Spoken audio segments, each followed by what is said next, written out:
Hi, I'm Ems, aka I'm Dragon Wings, and I wanted to do an introduction to airbrushing as well as some tips and tricks if you're already using one as well. Airbrushing is not necessarily a complete be-all and end-all. I still think brushwork is better if you want to get fine detailed models, but there are a lot of great applications for it. Airbrushing can be awesome if you're painting up a lot of the same coloured models, like army painting. It can also be great for larger models like busts, and also when you're painting up terrain. But getting into airbrushing can be a little bit daunting. There's a lot of different models on the market. You have your high-end ones which cost hundreds of pounds, hundreds of dollars, like the Herder and Steenbeck ones. There are some nice knockoff Chinese versions of the more expensive ones, which are more affordable, but they don't have as good parts.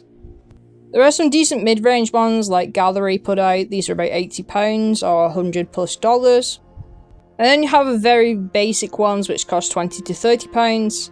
And the good thing about these as well, you can usually get them in a set with the compressor. Although the more expensive ones do have more features to them, I would personally recommend starting off with a cheap airbrush to get used to them and you're not as afraid to break them. And like I said, most of these will come with a basic compressor. And you can pretty much use any compressor with any airbrush as long as you have the right attachments to the compressor lead. My first airbrush was the Timbertech one, which came with a compressor in a set. This was around about £80 to £100. I'll put a link in the description below to all these tools, and I will be demonstrating how to use an airbrush and how to clean it, etc. within this video. I'll be using the Neo Eco airbrush to demonstrate these tips. It's a pretty good knockoff airbrush of the Herder and Steenbeck ones. And as I said before, compressors don't really matter too much. You can get fancier ones, but a basic one will just do the job with any airbrush. When it comes to your compressor, you will have to set the PSI, or the amount of airflow and pressure that comes out. You will need to pop out this nozzle and then turn it. I would recommend between 30 and 35. You may also need to blow out your airbrush as well at the same time, so make sure it's attached. Also, just be aware of safety. Make sure it's not near anything which will catch fire, as there'll be a lot of air coming out of this. Just some other tips on equipment and safety. You can purchase an airbrushing booth which helps dissipate the paint and the air. It's also worth getting a rebreather mask and opening a window if you can, if you're in a confined space. Gloves are always handy as well, so you don't get any paint on your hands, and make sure it doesn't get on your clothes or the area around you, such as computer monitors. It's also worth getting one of these holders to keep your airbrush upright in between switching paints, etc., so it doesn't spill. Moving on to the paint you can actually use, so you can get some pre-done airbrush paints which are already thinned down, and you can put these straight into your airbrush. Just make sure they're shaken up. You can also mix your own paints which you already have. You can buy airbrush thinners, or you can just mix it in with some water. I recommend mixing this in a cup first of all, so you can get the right consistency. Generally, the consistency that you want is sort of similar to a contrast or a speed paint, so you don't want it too thick. And then when you mix that up, you can pour it into the cup of the airbrush. And if you don't want to have to keep mixing your paints and you want to save some so you're not wasting it, you can put some pre-done mixtures into a bottle ready to go. You can also put in some speed paints and glazes. Usually you won't have to thin these down and they should be good to go straight away. I know that some people would just mix the paints in the airbrush cup like this. However, the problem that you have is that you might have some lumps or you might not have the right consistency, which could cause further blockages. Once your airbrush is switched on, set to the correct PSI, grab your paints that you want to use and put a little bit into the cup of your airbrush to test it out. You'll have to push down and pull back on the trigger. Some airbrushes have more range of motion and sensitivity with the trigger, which allows you to do more detailed painting. If you're painting larger things like this, you want to have some distance between you and the airbrush, and then just hold the trigger down and spray it. If you hear the compressor making a generator noise, that's just the compressor filling the airbrush up with more air. Another tip is you can cover up your airbrush with a masking tape or blue tack so you don't get paint on those particular areas. If you get any spidering like this, it can be for a number of reasons. So the paint you have is too thick or too thin. It could be the pressure with the compressor, so you may need to turn that up. It can also be to do with the fact that you're too close to the model spraying it, or even perhaps you might have a clog. You should clean your airbrush out in between paints and also at the end of an airbrushing session. I usually get a plastic bowl, submerge the cup and the front end into the water, then press the trigger down. You can also dunk any excess paint into this bowl or another bowl as well. You can get airbrush cleaners, and you can also use isopropyl alcohol, which I use since I do a lot of 3D printing. If you fill the cup of the airbrush up with this, then spray it out. You can spray the excess cleaning solutions into one of these airbrush pots, which is also a holder. It's also worth having a damp paper towel or a cloth so you can wipe the needle ends where the paint comes out of the airbrush. Just be careful you're not too heavy-handed with this, as you don't want to damage the needle which is inside the airbrush. There are some other airbrush cleaning tools out there, such as these little brushes where you can get into the nooks and crannies of them. If your airbrush is clogged, or if you want to change out the parts within it, I'm going to show you this now. So first of all, make sure the compressor is switched off, and then unscrew the airbrush. Make sure the airbrush cup has no paint in it, and that you've cycled through some water or some cleaning solution first of all. I'm taking the tail end cover off first and untwisting that, and then I'm twisting this off, which keeps the needle in place. Make sure you keep on top of where all these parts are, and get a little box or a little bag to put them in if you need to.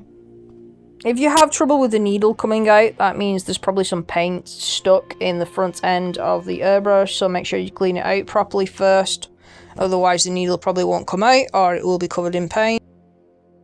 Cotton swabs can be super helpful for cleaning out your airbrush. Soak them in some isopropyl or in some airbrush cleaner, and then go around and get the nooks and crannies. Once the needle's out, I'm going to get the front end. So you can usually twist this with your fingers, but if it's a little bit too tight, you can use the wrench. Usually airbrushes will come with one of these little wrenches. There should be two parts inside, so there's a cap and there's the nozzle part which your needle goes through. Once again, make sure you keep on top of these parts. So as well as cleaning this out, I am switching the nozzle out to a smaller one and a smaller needle for some more detailed work. And once you take these apart as well, it's worth cleaning them, so get some cotton swabs with that isopropyl or airbrush cleaner on it. If you're really struggling with clogs, it could be paint stuck inside that's not coming out, so it's worth getting a little cup of isopropyl and putting your parts inside that just to shift any ingrained bits. These squeezy bottles like this can be great as well for helping you to clean out your airbrush, so you can squeeze these through those parts to try and flush out the clogs. As I said before, keeping on top of the parts. So, like I said, I'm switching out the nozzle and the needle, and usually they'll come with some spare ones. So make sure you keep on top of them and put them away. Also, just for health and safety reasons, keep on top of all the chemicals and things which you'll be using for your airbrush, and especially if you're putting them into other cups or containers. Be careful with the needles as well, you don't want these to bend. So I'm putting the new nozzle on now, so I put both parts together. I'm pushing it in and then twisting it on. You want it to be tight, but you don't want it to be overly tight where you will break it. And then next up is the needle. So push the needle back through. And then you want to get the little twisty thing. Yeah, there is probably an actual name for this, but make sure this is twisted on. And then you can put the tail end back onto the airbrush.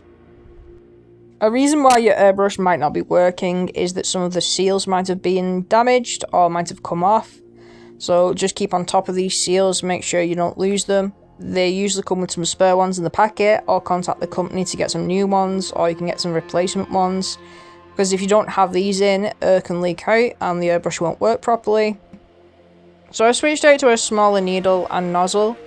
And smaller needles and nozzles allow you to do more detailed work. Although there are other factors which can help how detailed you want the airbrushing to go. Some airbrushes will have different triggers on them, so the more expensive ones, and this allows you to vary the pressure on it. So if you put more pressure onto the trigger, more paint will come out, and if you put less will come out, so for more detailed work. Some airbrushes will also have this little part on the front of it, and this will allow you to vary the amount of air pressure that comes out. Once again, this can help you with wanting to paint more detailed things or wanting to have a bigger spray on your airbrush. I also wanted to point out at the tail end of some airbrushes, the more expensive ones, they will have an adjustable knob to turn. This will allow the needle to retract more and give you more range of motion with the trigger. Cheaper airbrushes might not have this feature.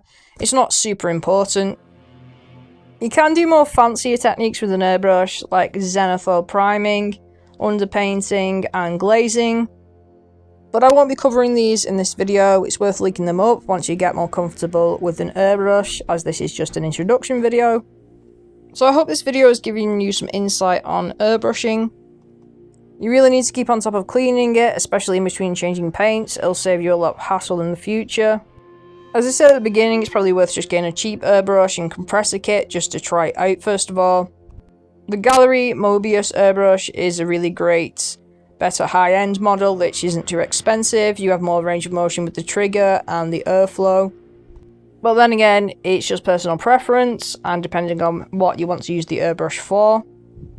This is just a generalized introduction video, so your specific airbrush might have slightly different needs or issues with it, but there's a lot of videos and troubleshooting forums out there if you do run into any issues, or just contact the company you got it from.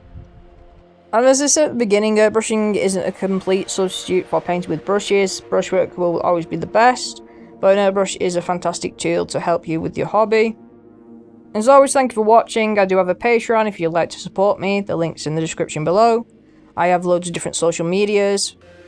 As always, remember to enjoy your hobbies for yourself. And remember, at the end of the day, they're just war dollies. I'll catch you in the next one.